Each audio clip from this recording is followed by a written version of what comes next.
Hello and welcome to the land down under, where the beer flows free and men chunder.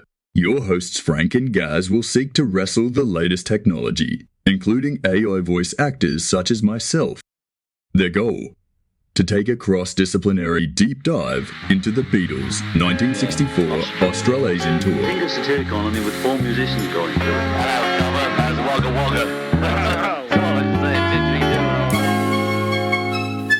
I did but see her passing by, and yet I love her till I die.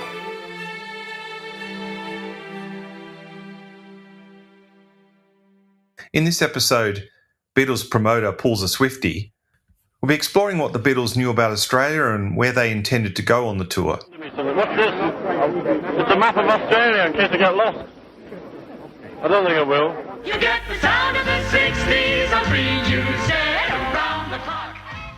Well, Frank, I've been wondering about what the Beatles actually understood of Australia. And I guess cine sound, newsreels, these would have been the sources of the time for them other than their schoolbook geography, or whatever Australian entertainers or celebrities were present in the UK at that time.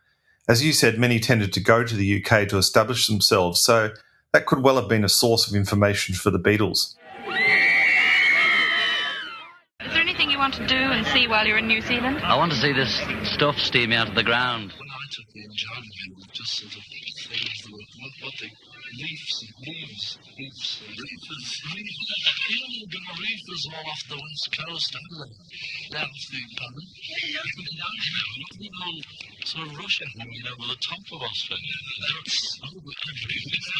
I've heard that's Singapore. Okay, if you like, timing. One of the early interactions with Australia was a visit to Australia House, home of the Australian High Commission in Australia, in London. I'm not sure you ever had to go and get your passport. Maybe you were in that pub that you were talking about in 78. I have along. very fuzzy memories of walking by that place, but I plead the Fifth Amendment on this one. Okay, fair enough. They were invited to another one of these official functions that they tend to not particularly enjoy. Just trod on me. Don't worry about it. Oh, he works for us. It's all right. Yeah. So, who are you? Oh, you Australian too. You going? Hello, John. Come and get me. And it was hosted by Sir Eric Harrison. So he's no relation, of course, to George. So Eric Harrison was one of the strongest advocates of UK staying out of the EU and saw this as a threat to Australian prosperity. There's an interview where Sir Eric Harrison says, look, I'm what you call a square. He's nailed his colours to the mast. He's nailed his colours to the mast there, right? Lady Harrison is an author. She authored a book called Me Too in 1954. It wasn't about women's rights decades ahead of it wasn't that hashtag. movement. It wasn't a hashtag years ahead of its time. Right. It was actually about her accompanying the Queen on the her accompanying Her Majesty Queen Elizabeth II on the tour of Australia in 1954. Ringo grabbed an apple from the fruit stand and declared to the Sir Eric Harrison, "Bonza, mate." So there was some sense of this creeping awareness, this kind of growing nascent awareness. I think you're Where did they get this from? I think you'd get doing them a bit of an injustice there, mate. The fact that they knew about our beer. They knew our beer. And our apples. They are tasting our apples. Tasmania today is far more than apples. Got me thinking, where the hell would Ringo know Bonza from? So 1964, early in 1964, is the arrival in London on the scene of a prominent Australian cultural icon, writing for the first time in the Private Eye magazine, which is the satirical magazine. I think it was figures like Peter Cook and the comedians were. Yes. Guess what's in the first edition of The Adventures of Barry Mackenzie? Right. Mackenzie. So don't you think a figure like that, prominent on the London scene, might be just responsible for culturally exporting Absolutely. our terms? And look, I would have thought that he would be of particular appeal to Ringo. Oh, his sharp wit and humour, like pointing Percy at the porcelain. Listen, mate, I need to splash the boots. You know, strain the potatoes. But let's just have a look at a little bit of the background on the tour and how it came about, because Interestingly, Mark Lewison, the Beatles historian, talks about many moments in their history being, chance, random events. There was some planning for a tour as early as March of 1963. There was an entrepreneur on the Gold Coast, Surfers Paradise, called Lou Devon, and he claimed he'd been offered the tour first. This offer apparently came in a letter containing a box brownie snap of the group on a Mersey ferry. And yet, even at only £120 a show, apparently, including airfares and expenses, Devon was unable at that time to find a venue willing to book this unknown quartet. So this is March 63. It's only a year from being completely unknown at that point to being a phenomenon or a starting phenomenon. And that's quite incredible. The other thing that strikes me is how did the owners of that pub, how must they have felt a year later when they saw this phenomenon rolling through Australia, and someone said, isn't that the band that we could have had for £120? Anyway. Surfers Paradise Mirror, January 1964. Surfers agents lament. He got no feelers for the Beatles. The famous English singing group, the Beatles, who were reported in the Daily Press this week as having refused £357 a minute to appear at Madison Square Gardens, New York, were offered to a Surfers Paradise entrepreneur 10 months ago for a total of £120 a week. Had I been able to place the group, it is the normal thing to write into their contract the right to sign them for a second tour within 18 months. Never underestimate how powerful just random events are in the course of how things happen. There's a parallel there with the manager of Decca Records, or the manager of marketing there, who famously turned down the Beatles too, and he wore that for many years after that. Actually, they got turned down by quite a lot, actually, but the Decca guy particularly wore it. Mark Lewison will tell us precisely what was said, but the folklore is he said that guitar groups were on the way out. Oh, that's But it reminds me of that other great sort of rock and roll trope or motif of, Robert Johnson and the crossroads, right? You come to a crossroads in life and you take the left side or you take the right side, and the world will be different depending on which side you turn, right? So these pub owners, they took the left side. They should take the right side, And now some words from our 1964 sponsors. VOAC spent 2 years of research in developing the finest seats to be found in the air. And the inner man has to be satisfied, even at 40,000 feet, with nothing to do but recline in comfort. The problems of keeping the passengers well fed have been completely solved by the backroom boys of VOAC's catering department. Backed up by the stewardesses, all of them well experienced on long-distance flights, and the first-rate kitchen staff. So here comes along Ken Brodziak, who we mentioned from Aztec Services, this Melbourne-based promoter. Went to London July 63. He learnt from promoters of, quote, a group called the Beatles, who were beginning to have a cult following. But he had a list of other options that promoters were pushing. He settled on the Beatles, mainly because he liked the name. Good enough reason, right? December of 1963, he secured them at a rate of £1,500 per week for 12 performances, according to various sources. By June 64, the songs had become, obviously, worldwide hits. They were commanding as much as £25,000 a performance. US promoters were paying that. The luckiest man in Australia, Ken Brodziak, reflected on this in 1994. He said, in hindsight, it has to be the greatest theatrical coup of all time. At the time I signed the contract, I paid them what they asked and what they were worth. I didn't know this hysteria was going to build up over the next 12 months and they were going to be so enormous. So the history of the final fee seemed not entirely clear, but you get lots of different versions in various books and things.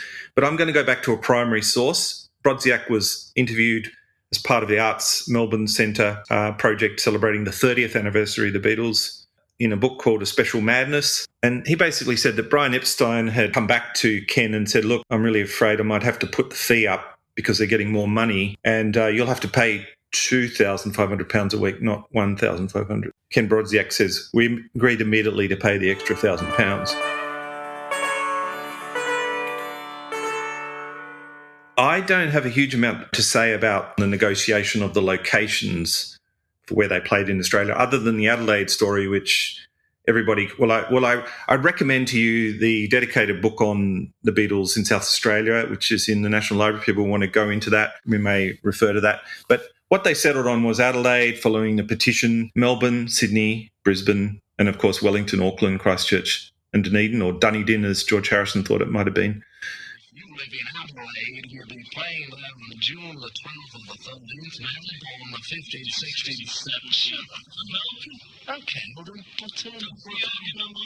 Okay, you'll see how they run the boy, right? Anyway, you're going to Sydney, flying to Auckland, Christchurch, then you are playing at Christchurch or Dunedin, I think.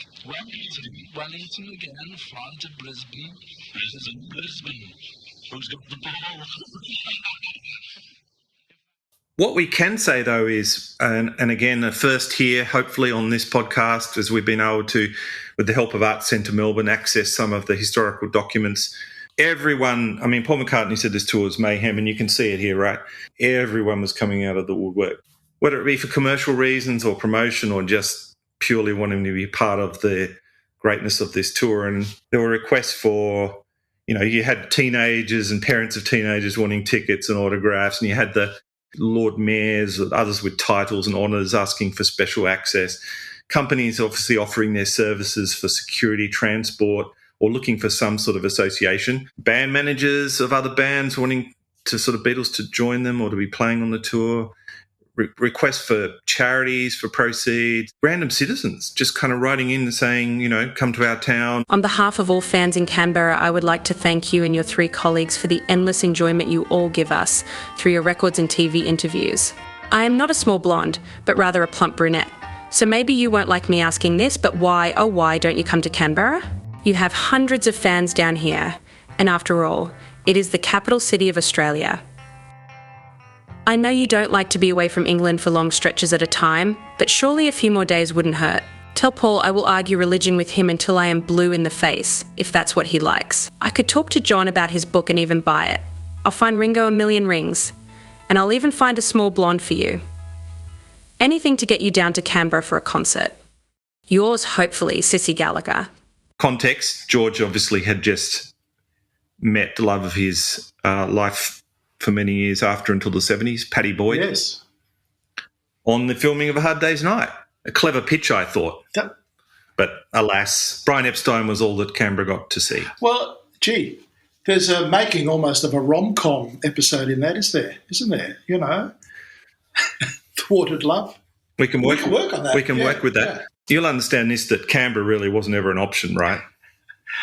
Well, yes, I guess I can understand it. It was a small town and full of respectable public servants that weren't going to go screaming at the concerts, I suppose. And Frank, there's some other very good reasons why the Beatles weren't front of mind of Canberra bureaucrats at that time. That's because this young, growing and emerging capital was going through some major infrastructure work. So the 1964 versions of the present-day Tony Woodford, CEO of the National Building Authority, or Nat Russell, the Chief Operations Officer, would have been highly focused on getting a major piece of infrastructure over the line in time for the launch by then Prime Minister Menzies. I declare this lake duly inaugurated.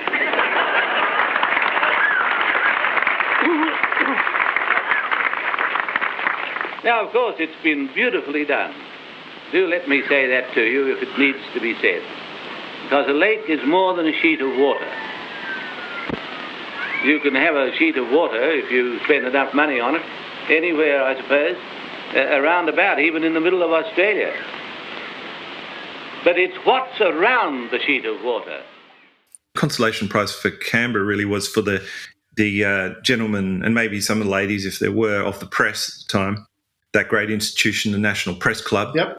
They received the manager, Brian Epstein, seeming to defend Beatlemania. Right. The Press Club, though, just pipped the Australian Society of Accountants because they'd requested to engage Brian Epstein as a speaker on the tour. Australian Society of Accountants. Right. That would have been a very very interesting night's entertainment, I would have thought.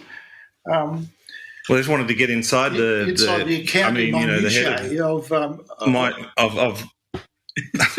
of his success. So everybody's wanting to be part of this. They see an angle it is here, quite right? amazing that, I mean, I'm sure there's similar levels or, widespread interest in other countries when big acts come, but by goodness, that really shows how intense and widespread and how heavily Australia seemed to fall for that act. You've really got to wonder why. There's something fundamental happening there, don't you reckon? Look, we're just doing it again right now, just to sort of go off on a tangent, but, 96,000 people occupied the Melbourne Cricket Ground the other night for Taylor Swift.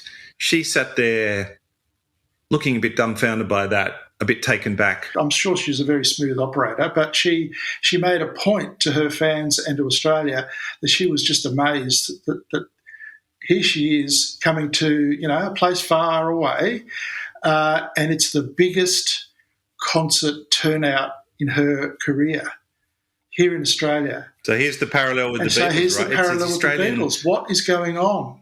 And I'm just speculating here, but I'm wondering if it appeals to some, I don't know, some deep-seated need to have a link to the rest of the world. We are far away. We had Beatlemania, we had hysteria, we've got now Swift mania. I think we even had Slade mania at one point. Don't forget ABBA. Don't forget ABBA, of course, ABBA. Television programs whenever there was an awards night. Traditionally, you had to land the international act. I mean, who could forget? And everyone loved it when we had for the Meatloaf. Well, we did have Meatloaf. That didn't go quite as well as it should have, but. No, that was an absolute highlight of all of AFL Grand Finals. And who can possibly forget You're Simply the Best? Rugby League, yeah. And it was enormous. Tina Turner, right? Tina Turner. Yeah. She wasn't particularly. I mean, she was huge, obviously, but at that time I don't think she. She was late career, right? Yeah. I'm not in any way detracting, but she's a very interesting example of how proud we were and how chuffed we were that we had Tina Turner, and that she seemed to be happy to be here. She really seemed to like the whole story. Yeah, well, we liked that even absolutely. more. But for the AFL Grand Final and me having watched many of those, and part of the fun of it is finding out who's going to be the pre-match entertainment, right? This were back a year or so ago, and they were on fire, really, but there was lots of fire going on. They brought back this artist by the name of Mike Brady. Oh, come on, Frank. Up there, Kazali, right? He was getting a run in the sort of whenever that came out, early 80s or something, and just disappeared. And then he's become a feature of more recent grand finals, and it speaks to me like a bit more confidence back in our own local talent. In my enduring theme of I can find you a tangential Beatles link out of nowhere, Mike Brady migrated here, I believe. He was kicking around town, around Melbourne, got himself into the band scene in the 60s. He ends up by about late 64 with a band called the Phantoms, right? So this is just after the Beatles tour. Dial back. The Phantoms were the backup band for the supporting artists on the Beatles Australia New Zealand tour. So there you go. Mike Brady, he missed out on the Beatles tour, but later compensated for producing one of the greatest songs of our era. Greatest anthemic Australian theme.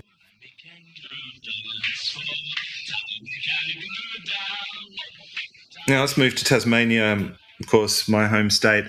Apart from the Northern Territory and the ACT, the other sort of poor cousin when it comes to tour destinations. I mean, I will never forget being taken to the school library. This is where, the library where they'd usually have the television, the one television in the school. And on came the Commonwealth Games ceremony in Brisbane. State of the art. Absolutely. State of the art, banners and placards being folded into formations. Yes. Picture of Australia emerging out of that. Yep. And then we sit there completely stunned in silence that somehow our great state has just not emerged as part of this formation. There's no Tasmania. I'm still feeling the hurt coming through from when it became a feature on the news. There was a collective gasp and slight remorse on the part of the rest of Australia, a slight guilt feeling, saying, oh dear, that's unfortunate. Look, we could talk about it a bit further offline, mate, just to help you out a bit more. No worries. Free consult. I still need a bit of...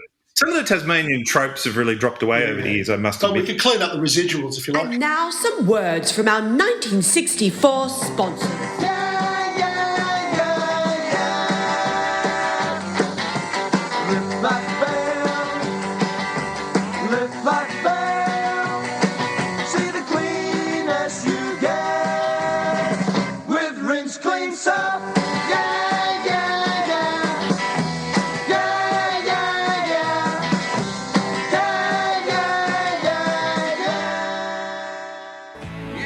Tasmanians issue Olympics warning after map muck-up at Brisbane Commonwealth Games. By Selena Ross. ABC Online News, 24th July 2021. The announcement of Brisbane's win was a triggering reminder to many Tasmanians of perhaps the most controversial instance of being left off the map. Queenslanders, celebrating winning the 2032 Olympic Games, are being issued a friendly warning from the island state. Former Tasmanian Premier Lara Giddings said this week's news of Brisbane winning the Olympics made Tasmanians wary of another snub in the making. We want absolute confirmation they realise Tasmania is a critical part of Australia and must not be left off any maps when it comes to the 2032 Olympics. Tasmania really felt that, and of course it comes through in the lobbying and the nature of their lobbying for the Beatles as well, right? So the Industry and Commerce Committee of the Miss Tasmania quest, and I can hear the violin sounding in the background as they note with great disappointment that poor disabled children who had to be told that the Beatles weren't visiting City Hall. The Senator weighed in here too, proposing a concert and lawn system. Amidst his submission, he was kind enough to include 3 hand-drawn sheets of paper with designs for the concert and lawn system. The designs feature the band members' names printed inside the major stars of the Southern Cross constellation. I'm having a great, sounds great. Go on. Finally, from Tasmania, there's a letter from the music venue called the Spook Club. Again, turn that one down, but no great loss because, fortunately enough for this club, they had what you call Tasmania's answer to the Beatles. Really? Yeah. Now, I don't know if you've come across them, they're called the Cravats. Look, I'm digging deep into my own country and Cravats. I'm not sure they toured Wollongong. No, I don't recall them taking Wollongong by storm. But look, do tell me more. They're very proud of this. There's an article here in recent years about this when the sort of group gets back together and plays in the garage again and relives the memories. But they managed to keep the Beatles' Help single in 1965 out of the top of the chart for 3 weeks. Whereas everywhere else in the nation, Help pretty much gone straight to number 1. The Cravats, in Tasmania, kept them at bay. Oh, well, that is something to be proud of, let's face it. Slayed the Beatles, right? And they're living off this memory to this very day. There's still recalling this moment where the Hobart's answer. Look, I'm impressed because there'd be very few... Are you impressed by that? Well, I am, because there'd be very few places that could claim that they have a giant slayer in their midst. But already, sidling behind the hotel into Hindley Street, the Idols, with a ringing drummer, are vanishing into cars. The night pulsates with amplified guitars, as if someone had just plugged in the electric stars and given the hymning firmament a new, bold beat.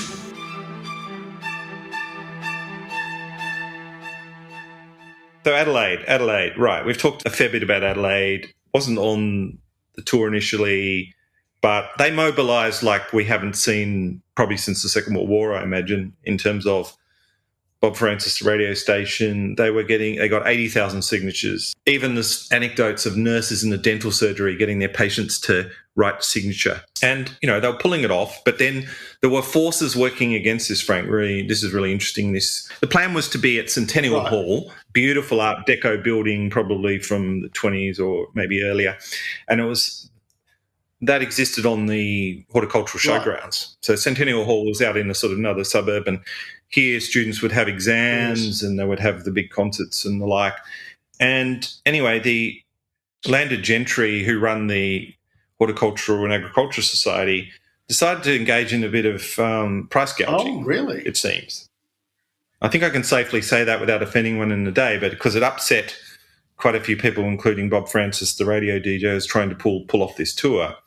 They can have the venue, but then went for some exorbitant fee, about 3 or 4 times the normal fee for anyone. This caused a huge kerfuffle and intervention, and eventually was resolved. But it took John Martin's, the local retail store, to basically stump up a whole lot of money to get them there.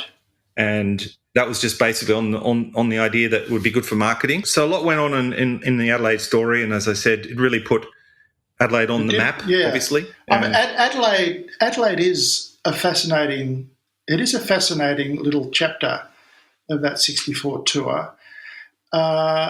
Again, going back to George Harrison's point, why 3,000 in New York and 300,000 in Adelaide? There's something's going on. A couple of things come to mind there. Adelaide is was the only state in Australia that was founded on free settlers, right?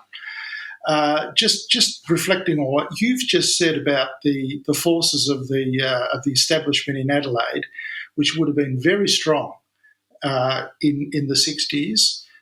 Still this vestige of free settlers, very strong still. At the same time, Adelaide was, if not the largest, the second largest source of British migrants to Australia post-war. They were the labour for the car factories, which had been built in South Australia.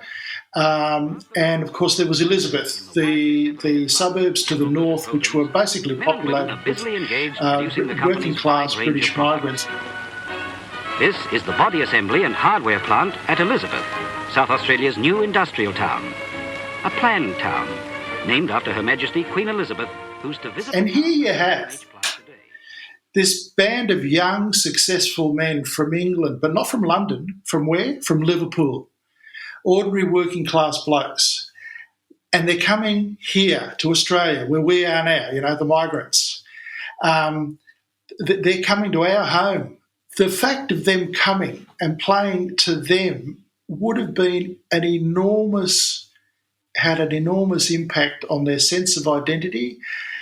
I'm speculating here, but I think there's an element of truth to this, that the identity that these migrants would have had of where they came from and where they are now, there would have been this link to this band who had similar identities and links to these guys coming to Adelaide, right? Coming to their neck of the woods, coming over here, validating us. They're part of us, we're part of them, and it would have been, and I can see how that would have been explosive, how that would have been enormous in Adelaide at the time. Inside the Centennial Hall, where in summer cold feet shuffled under the silent islands of exam desks, the girders are heaving like lovers, and the whole floor bounds under boots, and the voices screaming, "More!" Now, the numbers you said about 300,000 or so. I'm just going to make a point on that, every source you read, there's a variation between 200,000 up to 350,000, and whether that's the people along the way from Adelaide Airport, whether it's people in the city as well. I mean, there's no doubt, it's verifiable here that it's true, the narrative that this was unprecedented and probably never matched anywhere in the world. And Glenn A. Baker cited a figure more of about 200,000 that the police had actually estimated on the road from the airport to the city. Whatever it was, this is pretty extraordinary. And I know you've got these other tour histories and lauding the 5,000 or 10,000 historical fans who turned out at this airport or that airport. Australia pipped it by the amount of older people as well that were sort of at airports and standing around the street, which made the Australian reception the biggest we've ever had. The ABC, though, had managed to secure John Lennon for what was called the Guest of Honour program. John Winston Lennon, musician and author of the bestseller In His Own Right, has joined illustrious company by speaking on the ABC's Guest of Honour radio program. Other guests in recent weeks have included Sir Robert Platt, Professor of Medicine at Manchester University, Henrik Beer, Secretary-General of the League of Red Cross Societies, Geneva, Mr. Julian Amery, British Minister of Aviation, Peggy von Prague, Artistic Director of the Australian Ballet. Right, so here John Lennon is in the company of this illustrious intelligentsia, yeah? It was the zaniest, most offbeat guest of honour recording made by the ABC. So here I am thinking, what can we find for our podcast that no one else might have heard? And this is buried in the vaults of the ABC archive. Somebody had presumably recorded this from the radio at the time, because that sounds like the quality of the recording, to be honest with you. Especially the drive down that road, the Anzac Highway. Exciting thing that's ever happened to us in the way of crowds. And you worry about it, Mrs. Higgins. Now, I haven't got the money to really try and reproduce this because it's fairly extraordinary price per second. But those out there who really want to hear this zany interview, you're going to have to really pitch it at the ABC, and I suspect you're going to need to be sort of lobbying the likes of Michael on ABC News 24. He's a Beatles fan. Lee Sales, he's another Beatles fan. Or look, no, I suggest you go straight to the top. Fascinating in that, you know, if we're talking about this idea that somehow they were this group manipulated by mass media and commercialization just to make money, well, the things they often said were so random and just so uncommercial and so unmanaged, right? They were not corporate speak. And you get this in this. John Lennon seems fairly tired at this point in the tour, and he's talking about his life story. And can you imagine today saying, look, you know, basically, effectively, I was pretty much a dropout. I only got to art college because I wasn't smart enough to go to university. And some point around then, I got a guitar. And he says, you know, probably, I don't know where I got it, probably stole it. I use it as a source of primary evidence that even then he was saying, I'm never going to forget that trip, the Anzac Highway trip, ever. Truly, they were careful wherever they went to say, you know, every place was a great reception. But I think there's some primary evidence there. They're saying there'd be nothing like this in there. Well, kind of like. What I find interesting about that is that the statements that you hear all the celebrities say that, oh, well, everywhere was special, yada, yada. That's a learnt response, right? That's a standard learnt media response that they've all been trained to do. But what you've just pointed to is a certain sense of spontaneity and authenticity in the guy, which sort of proves your point. Well, I guess it underscores this notion that I have that it's both personal agency exists in all this stuff. It's not just, you know, big manipulation by corporate entities. It's not just the promoters guiding them around like robots. These are real people. And I was thinking there, imagine the impression that these four young blokes had got of driving from the airport or wherever it was down the main street of this, like, let's face it, where were they? Adelaide? They would barely have known about Adelaide. And there's wall-to-wall people for 7 kilometres. Like, the impression would have been, just think about it, put yourself in their shoes, and they must have been thinking, what the F is going on here, right? And that's incredible. That is really incredible. Interesting that they invoke a lot of sort of World War narratives. The Beatles' arrival in Melbourne recalls similar scenes in Hitler's Nazi Germany 25 years ago and scenes in Russia when there is a rally. If anyone told me that I would be witnessing such mass hysteria by our own beautiful Australian youth to greet these musicians from overseas, I would never have believed them. What does the future hold for us all when youth can be influenced so easily? The Herald, 15th June 1964. I don't in any way want to dwell on the comparisons between Hitler and I'm not going to do that. But what I'm going to point to is I think they're pointing to some really fundamental human characteristics of what crowds do to people and the forces, the psychosocial forces at play in a crowd. They're incredibly powerful, right? And the power of whatever happened in Nuremberg, I'm saying just the power on the crowd. I'm not talking about the politics. Let me be very clear. That sense of identity, that sense of being part of something really big, that sense of you're pleased that you're in this spot. that sense of you are seeing the really important, some really amazing person. You see that in the Beatles concert, you see that in the Taylor Swift concert, right? This electric energy of the 96,000 people last night or whenever, recently at the Melbourne concert.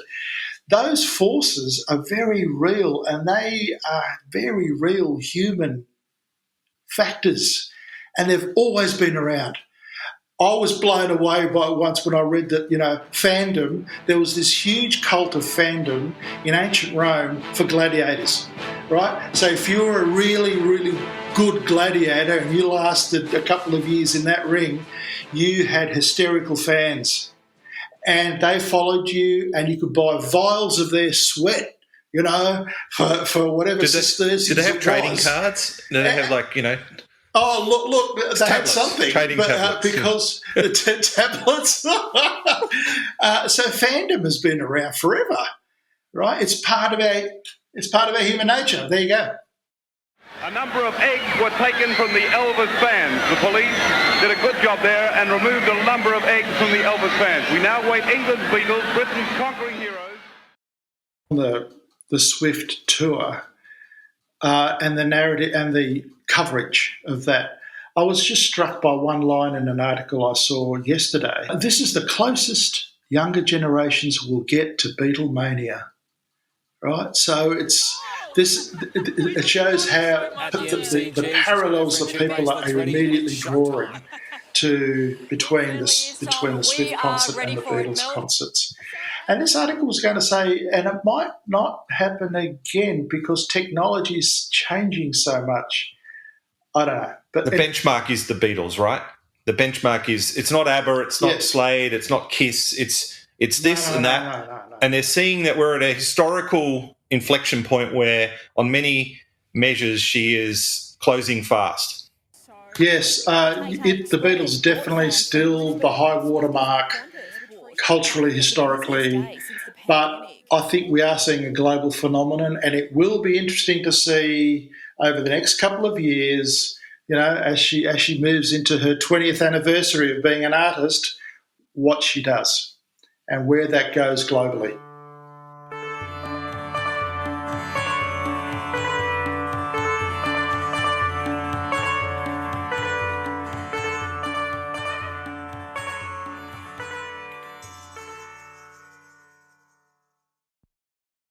Look, the lobbying wasn't just at the big, capitals of the states. There's a regional voice in this too, and I'm sure that representatives of those political parties may well have also similarly been, advocating for their regional interests. Right? We had requests from as far away as Horsham, Newcastle. I haven't seen one from Wollongong, by the way.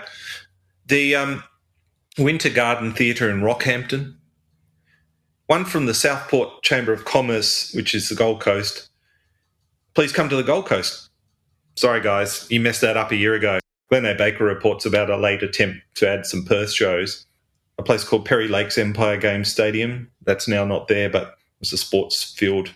It's being considered with the Lions Club, seeking to get involved on that one. And Brodziak really trying to hose down some fake news of the day. Unfortunately, a newspaper over there ran a story that incorrectly reported the Beatles playing at the Capitol Theatre Perth on the June 12th and 13th. But there are other approaches behind the scenes as well. Like, as I said, if you could be the support act as part of this tour, well, as you know, Frank, being the support act for something like the Beatles, I mean, obviously it's a ticket to greatness, right? The Thunderbirds. Were you familiar with that? A leading Melbourne act from the 50s? I can't say that I'm, again, bells are not ringing too loudly on that one, but...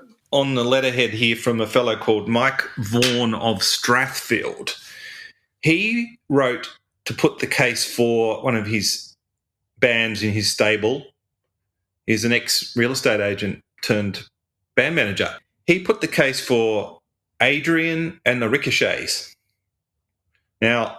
got to tell you, I haven't been able to locate too much about the Ricochets. You could tell he was a real estate agent, right? Ex-real estate agent, because he's gone with this pitch. He says, look, the group is really hoping to improve themselves. They're five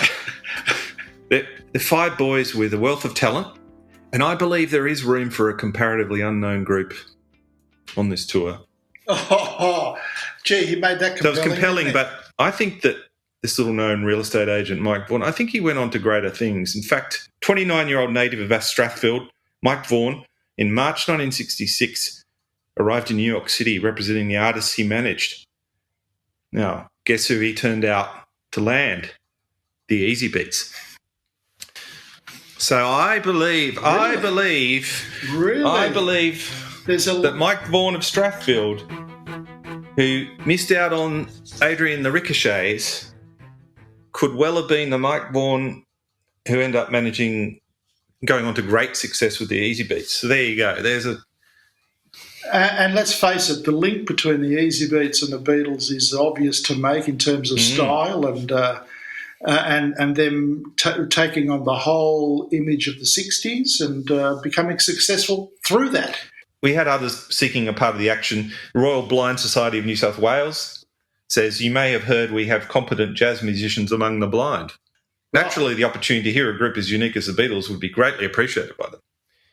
This is an institution I just really only became familiar with over recent days from the All Nations Club. I believe the founder was Robert Garran, who turns out to be Australia's first public servant.